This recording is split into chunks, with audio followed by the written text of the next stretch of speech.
ma'am, naka-receive po kami ng instruction from them. They are requiring your passport po, ma'am. Ready na po ba? Ready na po yun, ma'am. Bakit po, ma'am? Yun, ma'am. Kasi, congratulations, ma'am. Approved na yung visa mo. Thank you, Ma'am Alma. Thank po. Thank you so much.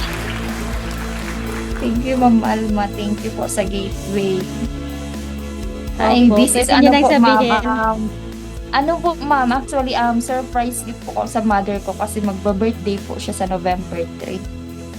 Yun na lang po yung gift ko sa kanya, Ma'am Yes, Alma. ma'am. Napakagandang surprise. Opo. Pwede niyo Opo, nang sabihin, ma'am. ibalita kay sister.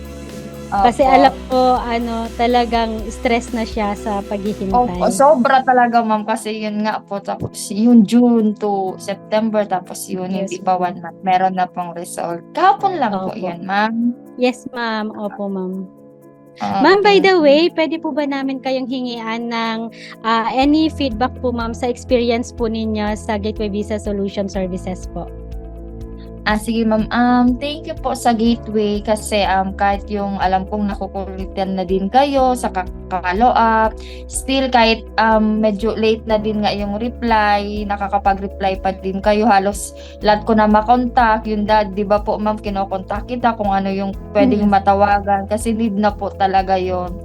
Pero salamat pa rin po kasi nandyan po kayo para ayusin yung SOP ko, yung na-refuse po ako. Salamat po. Yes, ma'am. Thank you so much for the trust and confidence din po, ma'am, sa amin sa Gateway Visa Solution. Na-speechless kasi ako, ma'am. Pasensya na talaga. Yes, Sige ma'am. po. Thank you so much po for patiently Sige po. waiting sa results ng inyong application. Maraming salamat. If you or someone you know wants to migrate to the best places in the world like Canada and Australia, please contact us.